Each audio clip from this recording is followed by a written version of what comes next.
Hey, folks, welcome. It's Coach and the Commentator. This is kind of redo number one. I guess we've already done this. Joe just had an idea that he couldn't bring up during the show, so we had to redo this open. So welcome. I'm Jon Crispin, ESPN college basketball analyst, the commentator. He is Brother Joe, head coach of Rowan University men's basketball. We will get into some Rowan conversation because Rowan just got made famous. With our worst game of the year.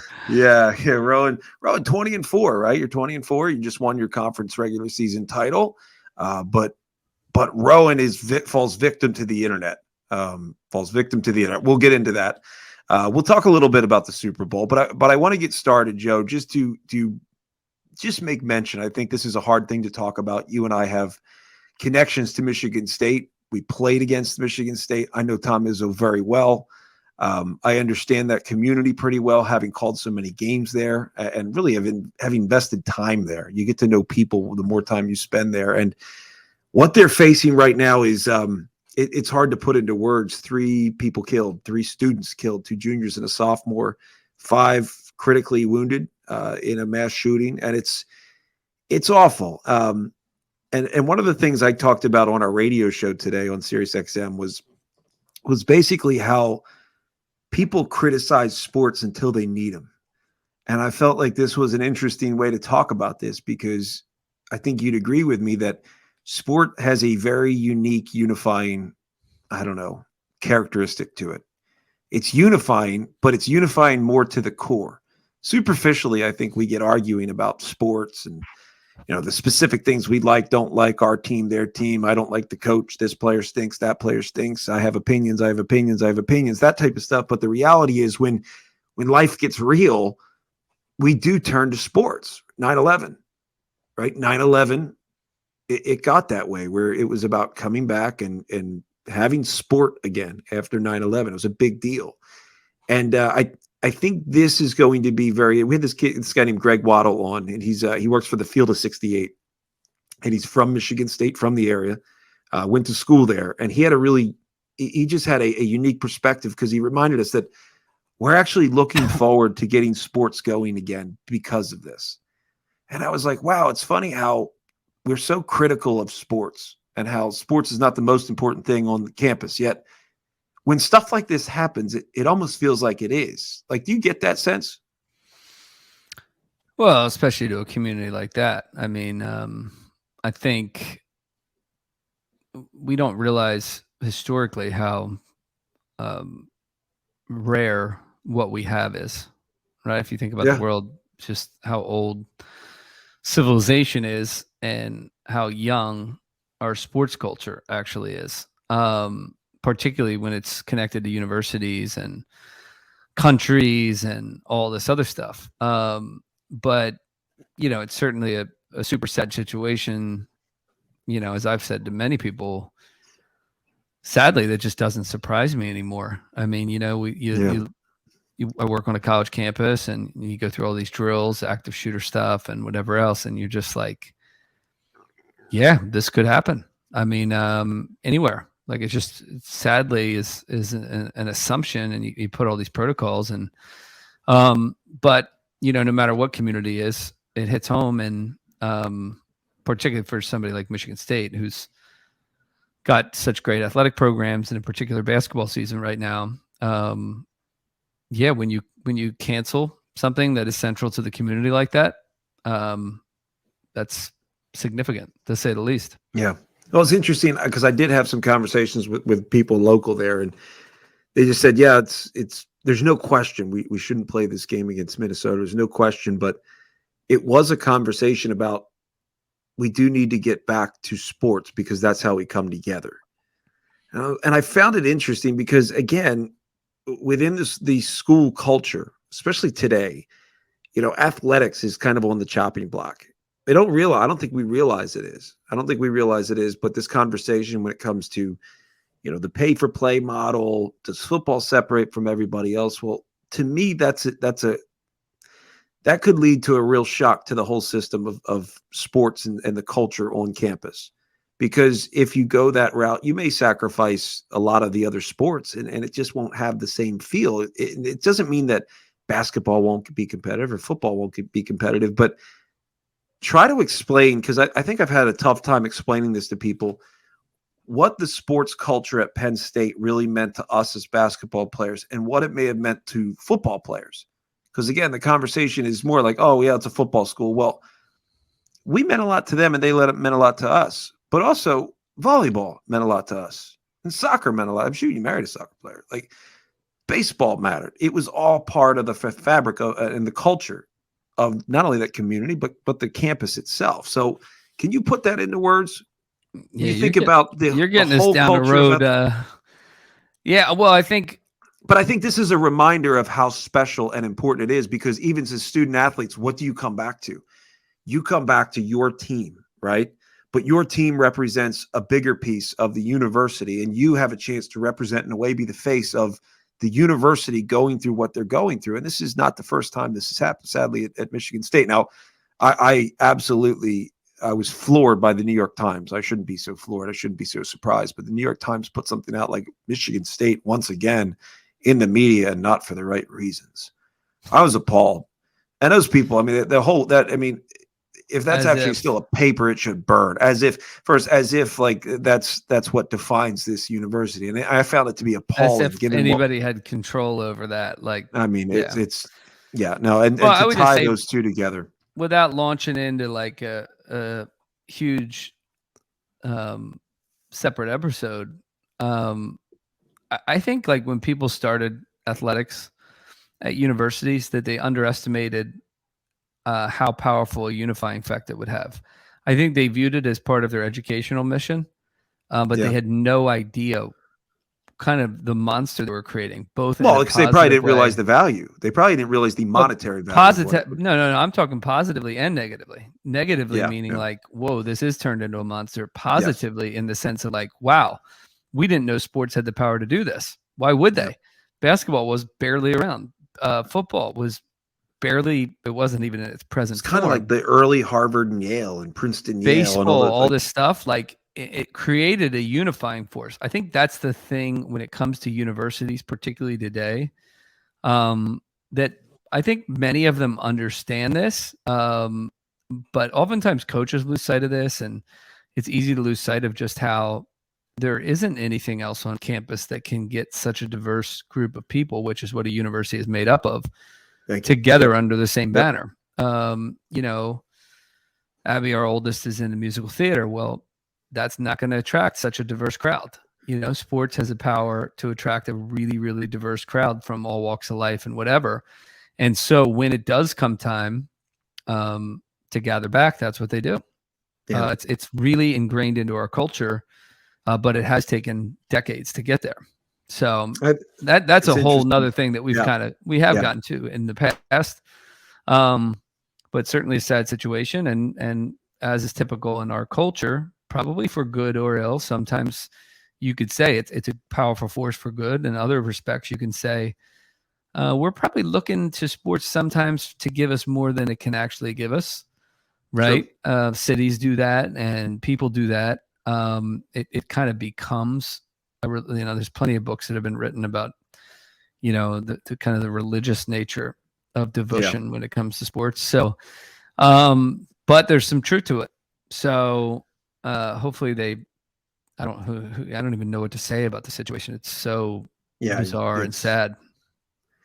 I don't think there's much we can say about the situation. Obviously, there's only so much we know, but obviously thoughts and prayers with everybody involved. And I know I'll be in touch with them probably soon, talking to their SID and hopefully with Coach at some point. But you got to think they're going to be facing a lot. But I will say, back to just to kind of cap off that point about sports and the culture it brings to campuses. Part of that is the diversity that we talk about, and through that diversity, where we come from all walks of life, we look different, we speak differently, we come from different situations. Yet in sports, in that locker room, we don't care what makes us different. We focus on that which makes us the same. And in so many ways, I do think that's part of why sports is so unifying. It's not just the competition and the fact that it's us against them, right? It's that fan-based competition, us against them. It's not just that. It's just that you are a diverse representation. In so many ways, you're an organically diverse representation of the way the world wants to be. And the world projects that, right? We do it organically because cream rises. That's what it's about. If you're good, you play. We don't care what you look like. We don't care what your situation is. Like, how many guys did we play? We played with Stefan Bakali, who was from Gabon. He was homeless when he got here, right? We played with guys whose parents were NBA stars. We played with people who were just normal folks, like I guess we would say we are, right? And maybe somebody that had one parent, no parent, raised by their grandmothers. Did we ever even think about that? Like, we didn't think about what made us different. We focused on the things that made us the same. And we focused on our common goals, our common bonds. And in a way, I do think if people, particularly society who projects so much, if they just stopped and look at sports, you might realize that sports is the answer. Sports has the answers because we do it organically. We're not forced to do it. And the more you force people to do things that they don't understand, and the less they happen organically, the more divide you're going to see. So I hope that sports has that unifying effect on Michigan State as it's had in the past. And it may be a way we can segue out of this is to think about what you had mentioned in terms of the over glorification of sport, or in a way, the over celebration or needing too much from sports teams. And I don't think there's a better example of that than the city of Philadelphia. Would you say? Yeah, I was actually thinking about that when I mentioned it. When you said it, I was like, oh, there's a good segue, but I have to cap off the conversation. So let's kind of steer the conversation that way. I think we spent 10, 12 minutes here on a serious topic, but let's kind of take it, let's kind of dumb it down a little bit and get back to sports and the Super Bowl. First off, like, I thought it was a great Super Bowl. I didn't really get to see all of it. I was in and out, put some kids to bed and all that stuff, but I thought all in all it was a good Super Bowl, dominated by a penalty. And I feel like the penalty, just to get it out there, I thought it was weak. We have somewhat of a rooting interest in Philadelphia. I thought it was weak. I didn't really think that was what dictated what happened in that play. And to me, it's like, was there any real advantage gained? Hard to say. I just didn't think it was the penalty call in that situation. And what I felt it deprived us from was the opportunity to see Jalen Hurts go down the field. And I'm not saying he's going to do it, but at least that opportunity to go down the field, tie it up with a field goal, or take the lead and win a Super Bowl and cement your legacy in so many ways. I mean, that's what I felt like we missed out on. I really did. Like, I felt like that was a great opportunity. Can you imagine if that happened to Brady and Brady didn't get a chance to come down? Come on. It'd be going nuts. Well, here's the thing I said is I do think it was certainly an opportunity where, the clock was at play, the timeouts were at play, and the game ended in a very anticlimactic way, right? It's for what was a really good Super Bowl. Now, the problem with the Super Bowl in its current format, though, is it's actually two games. There's a first game, and then there's a 30-minute halftime, and then there's a second game. So it's like there's really no correlation. I think Andy Reid figured that out. He's like, let's just play the first game, try to be within a touchdown, then we'll go back to the drawing board. They were different. In the second half. I mean, guys were wide open. They couldn't get to the quarterback. I was like, dude, that's what happens when you give Andy Reid 30 minutes. Yeah. And, a great football team who's been there before, because Philly was all about this D. And I'm like, I didn't see any D. Right. And I love offense, but I just thought it was masterful in the second half. It was like, and neither team was very good at stopping, but from the Chiefs standpoint, it was like if they wanted to score a touchdown, they were going to score a touchdown, and there was nothing they could do about it because guys were wide open. It was like, who's going to make a mistake? That's what it felt like. It felt like it just came down to who's going to make a mistake. Yeah, and one was made early in the game, and that made the difference. Or one penalty, if you want to view it in that way. Yeah. But what this is the thing with officials is like they can't see how the play is going to end. They throw the flag. Yeah. The guy wouldn't have caught it anyway. So we all see that. We don't like it. But, we were going to talk about in-game situations, and it's like, guess what? Y'all couldn't stop anybody. Yeah. So what do you want to complain about, right? You couldn't stop them all day, and then you want us to bail you out because you needed to hold somebody? I was rooting for him. I wanted to win, but if you can't stop people and you can't sack a guy with an injured ankle one time after being the best line in the league. Yeah, I think that was the one. That might have been and again, I was rooting for him, but let's be real here. Something else was up, and I understand people talk about blitzing and whatever. I'm sure they got numbers on why you don't do that to Pat Mahomes. But it was it was a clinic in many respects. Yeah. And there's also something to be said about like being there. They've been there before multiple times. They've done this. The coaching staff has done this. The whole coaching staff was there. It's the NBA playoffs. NBA playoffs is the same thing. Why are when the you NBA see the playoffs adjustments so made, and when everyone says, "Hey, it's game one," oh my gosh, they could pull this upset, and then it's 4-1. The series is 4-1 or 4-2 because of some fluke game. The people who've been there before, the players and coaches, I think you could tell. And certainly enjoyed following the Eagles this year, but it was anticlimactic. It was like, all right, well, they're going to drive down and all right, take a slide. I thought the Eagles should have like grabbed the running back and picked him up and thrown him in the end zone. Seriously, I don't know if you could do that. But how about that though? So how about that? Do you give him that ball if you're Andy Reid? Because you go through your whole career and you're like, I may never have this chance again. That has to be more of an unselfish play than anyone understands. Could you imagine having a wide open lane to the end zone to take a 6-point lead in the Super Bowl, and you slide and say, nah, no touchdown for me. Oh, by the way, the world of gambling. Think about the world of gambling. Think about the world of gambling where someone said, I'm going to put money on this guy, this guy, this guy, and this guy, all to have touchdowns, and he's the only one that doesn't get it. And he stops him, and it costs somebody, he put a $500 bet on it, may have won $5,000. Like, do you imagine how many people out there were just I don't get into that world, but that's why I don't gamble. I don't even know half the terminology. It'll probably help my career if I did, but that's where, but I did think it was anticlimactic. I thought it was a good game. Clearly great teams. The one thing I did like is that you could say to people, my house, all my kids and Aaron are Steelers fans because, Central PA, my in-laws are season ticket holders. And I said, the one thing I liked was we saw two great offensive teams in the Super Bowl. Yes. Get the hint. You got to be able to score. Yeah. Right. I always say this about the NCAA tournament. Every year people talk about people on defense. I'm like, yeah. And the champion, you got to be great on defense. Don't get me wrong. But the champion is always in the top 5 for offensive efficiency. Yeah. Give me a break.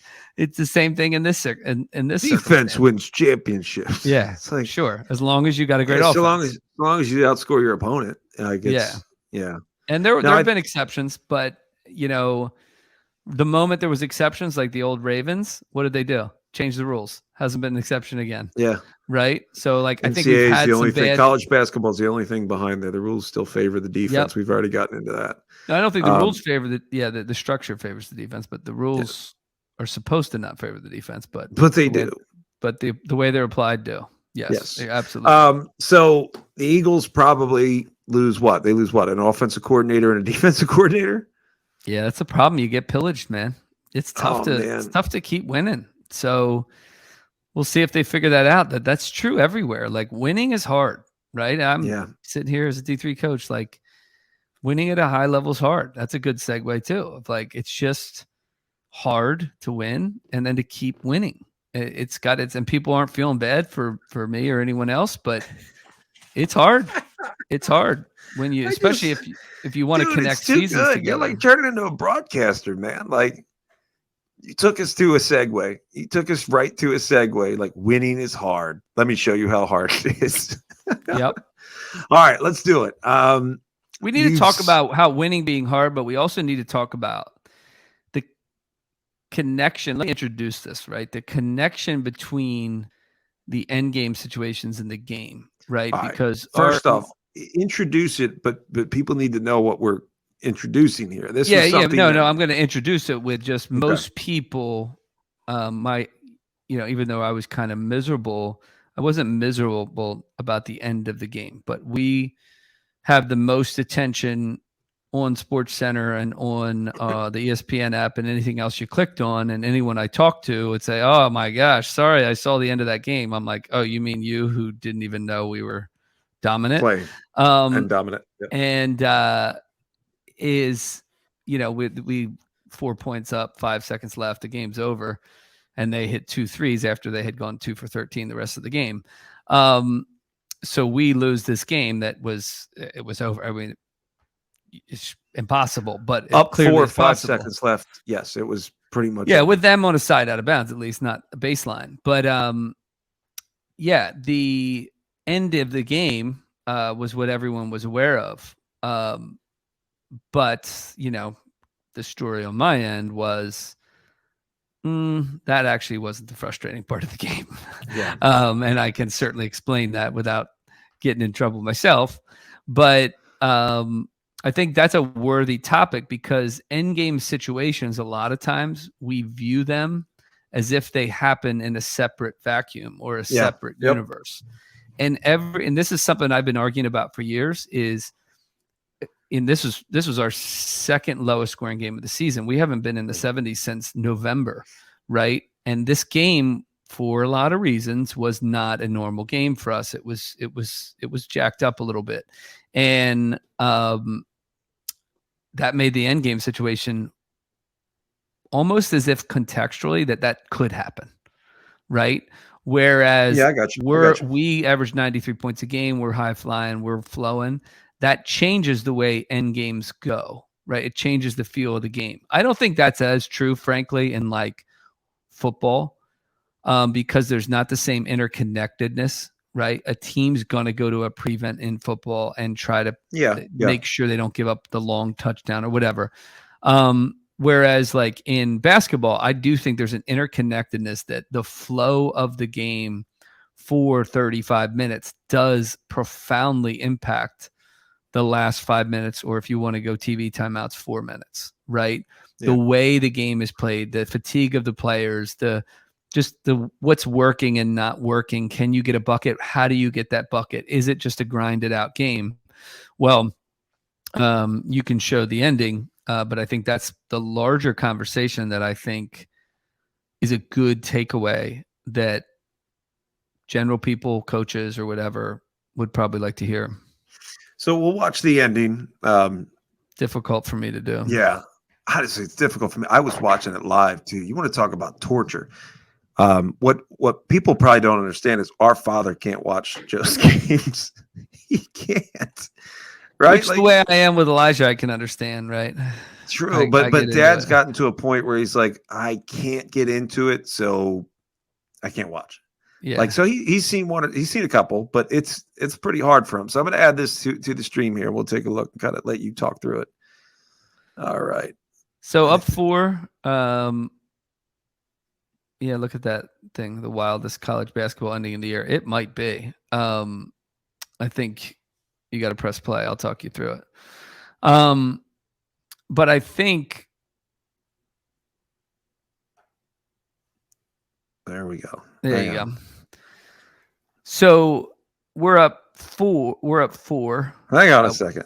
5.5. Hang on a second. Let me try to add this because this is typical, man. This is typical. Just trying to put a video in here. I got it. It's just got to play. Let's see. See if it'll play. There we go. There it is. Let's go situation. 5.5 left. And we didn't do a great job on that. Crazy. Let's go back to that. No, so 5.5 left. You got to soak it in. Just soak it in and watch the thing. 5.5 seconds left. Up 4. We'll let it roll. Dame kind of loses him a little bit. Amazing shot. Amazing tap. Amazing heave. Bank shot game. I mean, come on. Clock didn't start, by the way, on the tap, which I don't know. I'm like, whatever. I did a little math. I still think he got it off. I think it was close. There were some people who didn't think it was close. So out of the time, we had timeouts. I could have called timeout. Maybe you had 2 timeouts. I didn't bring that up when I talked to you on the phone the other day because I told you I probably would have gone zone cover corners, force shot out, something out. They'll take up probably time. Even if it wasn't zone, I would go a little more extreme. People talk about 2 on the. There's a million things you could do, no matter what you do. But it's still just improbable. Absurd, right? Particularly with a team who's 2 for 13 from 3. Your defense has been great. Blah blah blah. So. Yeah, because there's 3 different things that need to happen. 1, the first 3 needs to go in, Because if it's a miss, the game's over. Yeah. Two, I didn't call timeout. And this is where like we do end game situations, but you can't cover every end game situation ever, right? You also can't replicate the feel of that situation. So in that for sure, moment, the emotion, the game itself, right? The game itself, more the emotion of the game. Let's just say, you had a player get kicked out too, right? That was a big piece of this, and they did. And let's just not go there because there should have been more. It wasn't handled. Let's just say, just to say, couple punches and you get kicked out. Yep, I got it. Yeah, I don't think they were punches, but it was not.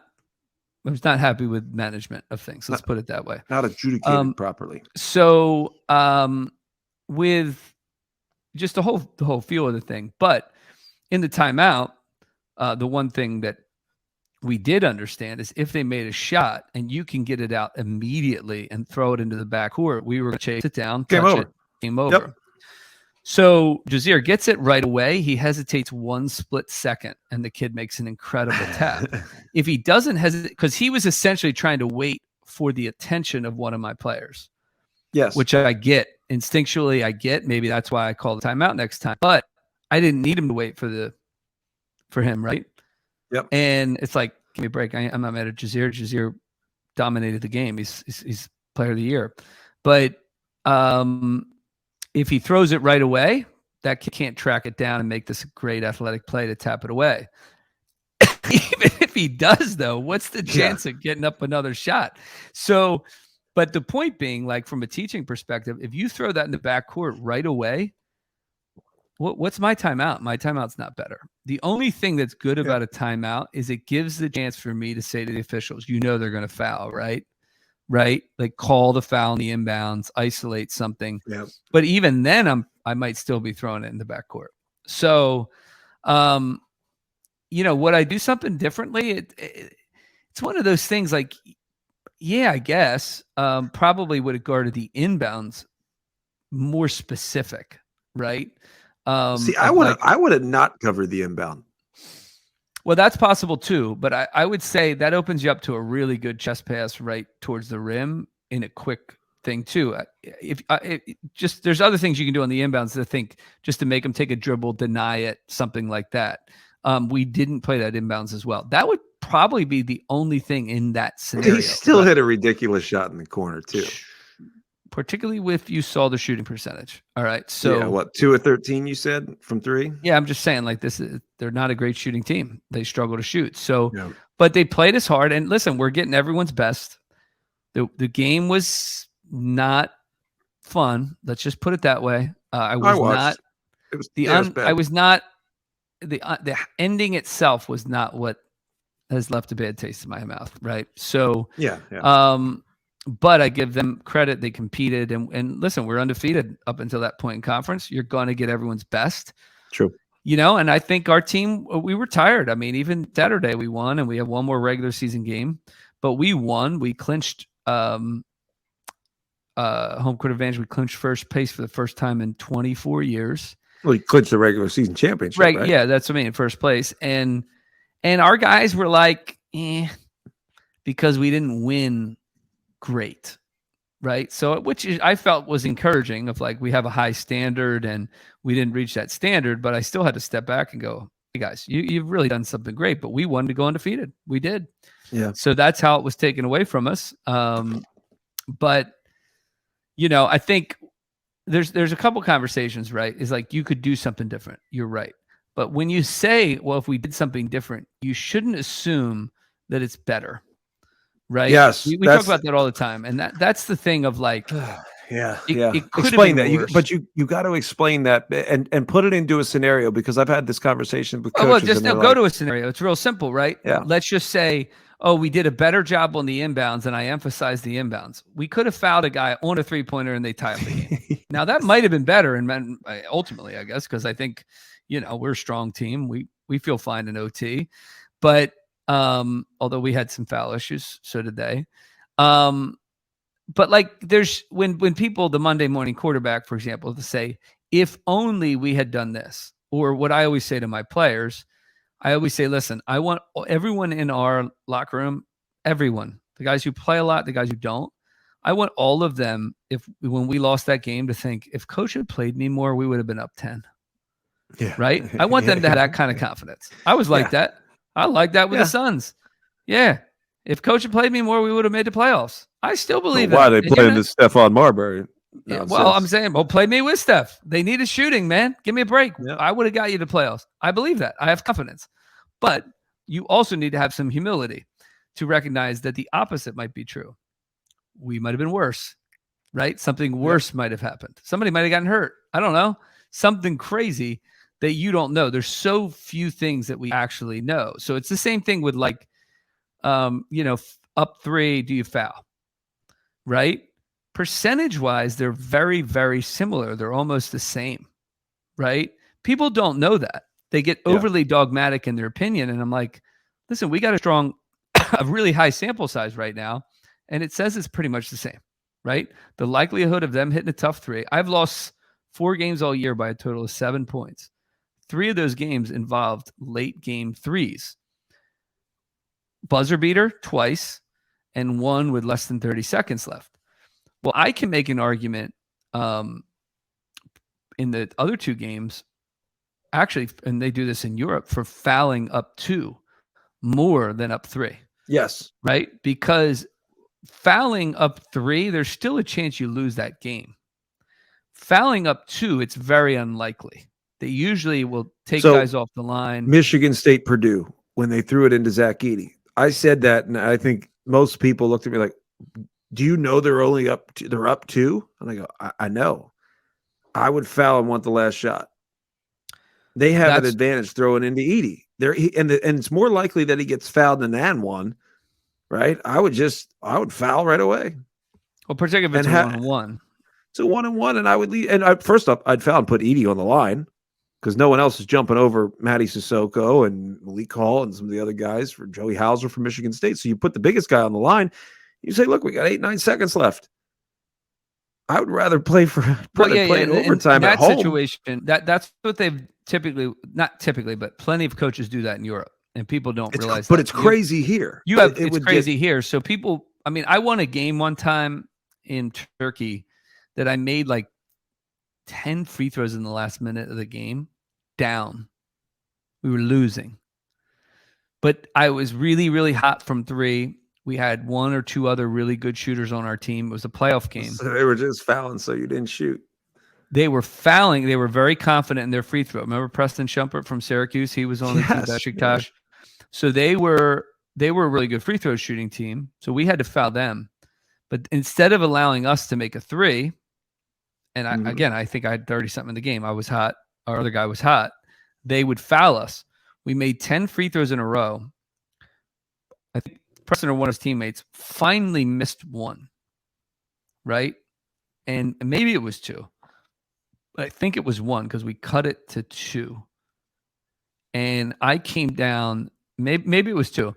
I came down and hit some ridiculous, I should try to find it, 1 foot fade into the bounds 3 with like less than a second to either tie it and send it to overtime or win it. I don't even remember.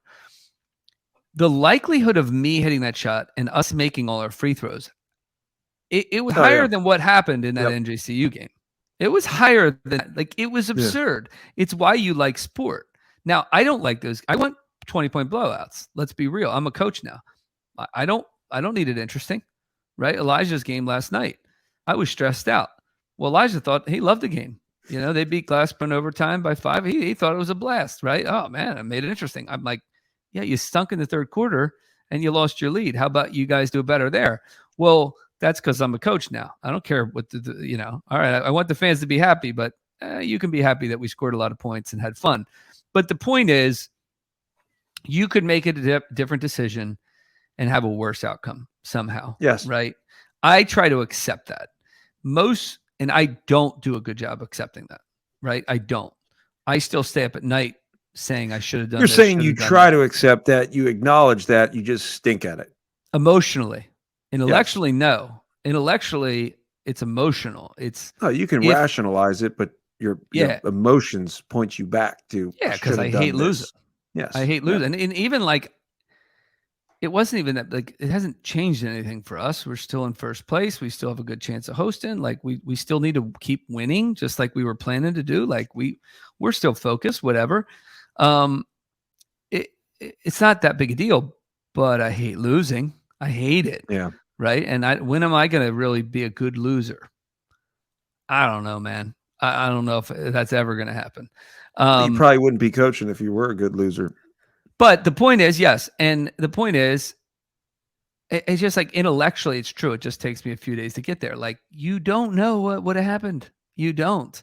And at least acknowledge that. That's what we talk about with the commentators and coaches, is if a commentator doesn't acknowledge that, I'm just like, I'm out on you, man. Yeah. I'm out on you. If you act like if you had done this, something different would have happened, come on. You don't know that, right? Because if I had called timeout and set up the play, the same thing could have happened. Or there could have been a blatant turnover and a guy sprains his ankle and then they hits the three and now I'm worse off, right? All right, go back to us 2000, 2001. If we beat Northwestern as we should. I use that example all the time, John. Do we not end up maybe losing to Michigan in the first round of the tournament and never getting a chance to beat Michigan State? Or do we feel comfortable to the point where we don't beat Michigan State and maybe miss the tournament? I mean, I think about that stuff all the time. And Ohio State, I actually use that example in the locker room after my team. I'm like, listen, the line I always use is there's no script. Senior day, right? That was your senior day. Oh, it was the lowest Erin will tell people it's the lowest she's ever seen me in my basketball life. And that's not an exaggeration. Yeah. 20-point lead at halftime. I had 19, and I mean, we blew it, but I pretty much blew it. I was 3 for 13 in the second half. I still remember it. I had 10 in the second half. I think you missed the hot hand there. It shows what was needed to win. Yeah, but it's like it's the all makes sense in the end. We didn't. What I remember about the game is we didn't stay aggressive, which I despise. Right, yes. And now let's go back. Now let's go back to the NJCU game. My ultimate conclusion that I didn't like was I just didn't like my game plan. I didn't think we were aggressive enough. And you mentioned Connor even said that at halftime, right? Just players. Pressuring more, and I had my reasons for why, but it didn't fit. The flow of the game didn't fit us. Did that impact the end of the game? Yes, I think it did. Yeah. Now we still earned it. We missed free throws. We did some different things, but even missed free throws, if the game doesn't feel the way you want it to feel, the end game is different. You don't feel as good in the game. So that doesn't mean, and I said this in the game, I'm like, listen, this is going to happen. Like, you're going to get to the tourney and you're going to be in a dogfight and you got to figure out a way to win it. And I thought we did, frankly. I thought we did. We didn't shoot the ball well. We were open. We lose one of our starters, whatever it is. We lost our backup big. Whatever it is, it's going to happen, and you want to be ready for anything, and you win anyway. That's how we talk. We win anyway. I thought I did. I thought the team had broken through and said, all right, we won an ugly game on the road. We'll take it. And then that happens. And that's a separate lesson.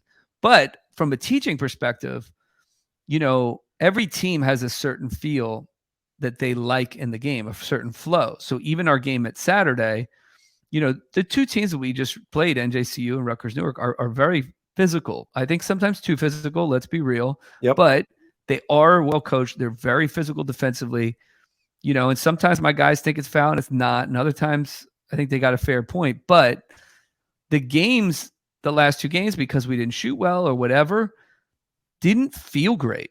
So that even we won the next one, we thought if we had won both, my guys wouldn't have walked away feeling the same way. And the end of the game didn't have the same Rowan basketball feel, because the whole beginning, middle, and later part of the game didn't have that feel. And you develop a game plan, and here's the big point, I do this purposely, and I don't think I did a good job of that game. I do it purposely to say, this is the kind of feel I want to create. Here's how. Yeah. Right? Some games, I don't have to work that hard at it. The other team wants to play like us.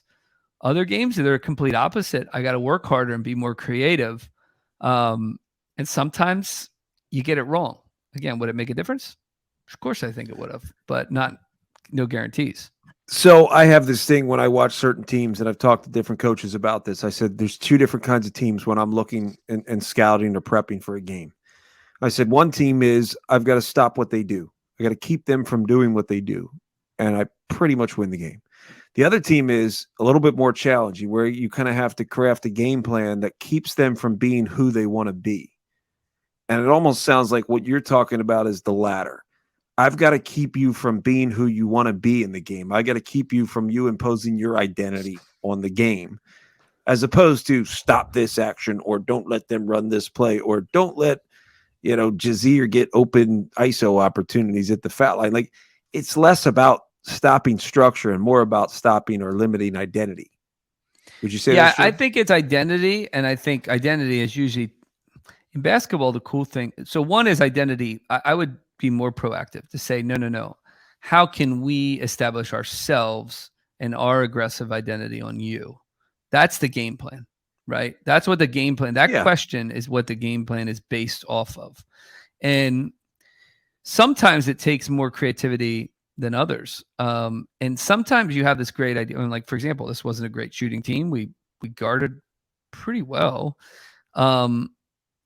But we probably didn't risk enough. We probably weren't aggressive enough, right?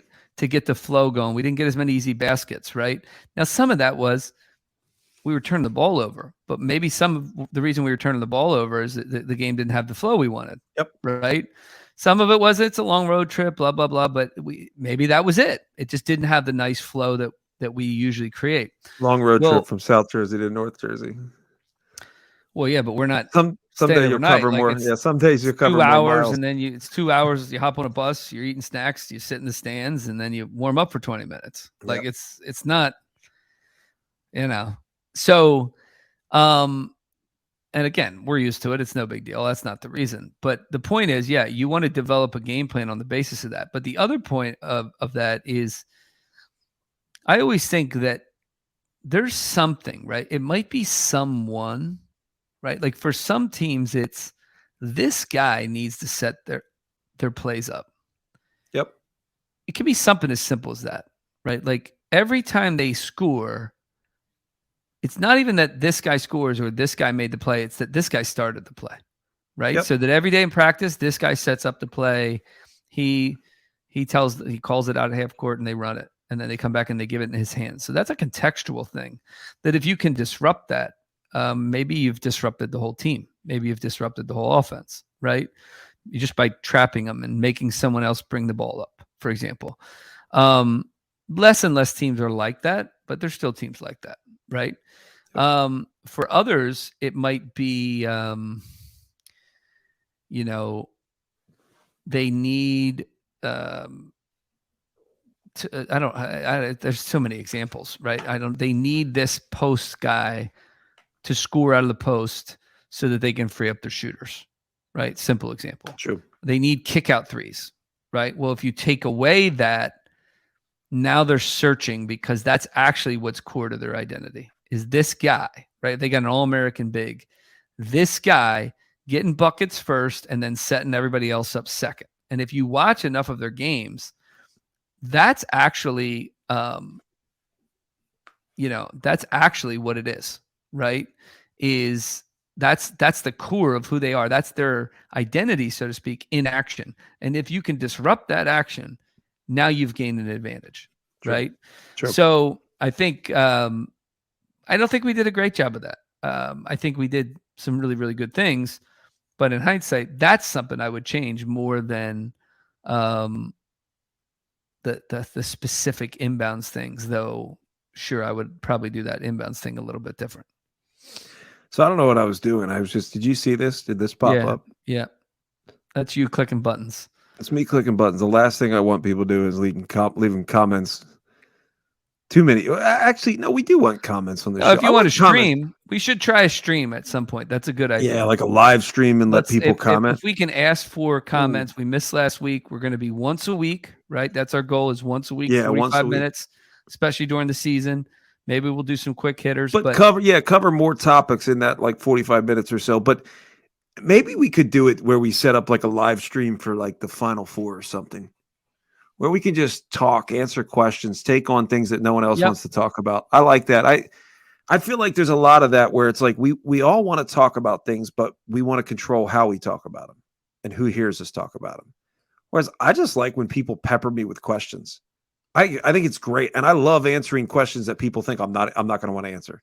So maybe we could do something like that. Yeah, I'm in on that. Well, like we got some time. We just got to get rolling back to once a week. We lost you there for a couple of days. Yes. There wasn't. Yeah, I wasn't really in a good place with that. I can finally talk about it. Not as bad as Ohio State senior year, but it's all right. Yes, I'm not. I give people great advice it's very difficult for me to follow. Right, like how to handle losing, embracing the process. But when I lose it all goes out the window. Let's just be real. Sometimes it all goes out the window. I think you're alone in that. Any thoughts on what's next? Did you bring anything out of today that you go, we should talk about more? I think we should talk about postseason play because that's where we're going. It's different. And just why it's different, right? We have one more regular season game. Hopefully we can finish well. But when you face the postseason, like why is postseason different? And how do you hopefully, how am I going to prep my team well to succeed? And there are similarities at every level. I think that's some of what we'll point out. But maybe if we can work through some of the different levels, even you professionally, I think it'd be interesting to know the difference between the postseason professionally in Europe as well. I mean, look, you've played in championships, you've won championships over there. I think that would be an interesting one. I think people are growing more and more fascinated with European basketball, partially because more and more Europeans are playing in the NBA. More and more Europeans are playing locally in colleges. So I do think people are growing in their interest, or their interest is growing in European basketball. So maybe just sharing a little bit more about what makes it so different over there, or better. I don't know. Either way, whatever it is. We'll get into that next. We'll talk postseason because it is nearly upon us, and hopefully we'll be able to do this next week. So Lord willing, you don't see Rowan on any more Sports Center highlights or SVP or anything. Well, if it is, I'm hoping we're on the other side of that, and it's for a great game because it literally was the worst game we've probably played all year. Well, I need you to win your conference tournament. So I need you to win your conference tournament, win that championship, so I can do some sort of a rebuttal for you, and kind of get this back out there and say, remember the team that got lost? Well, here they are winning their conference. I'm pushing for that. Yeah, I'm pushing for that. And hopefully it'll be a packed house at Esby Gymnasium. Packed house of 1,400. Fire marshals kicking people out. Oh, it's awesome. No, it's fun. That was us in high school, man. Yeah. What did we get? 1,100 in our high school gym, and that was probably illegal. Yeah. Great times, man. A lot of fun. All right. Well, we'll get into that next. We'll get into the postseason, but we hope you enjoy it. Leave comments. Subscribe. I guess that's the thing we're supposed to say. Yes. I think there's a button. There's a button. There you go. Subscribe. However you do that. We don't really know what we're doing here. We do. We want you to enjoy it. We want you to enjoy the conversation and just understand there's a different way to think about these things. They're less absolute. But if you have any thoughts, things you want us to talk about, just leave comments, and hopefully at some point we'll see them and talk about them. So thank you, folks. Enjoy.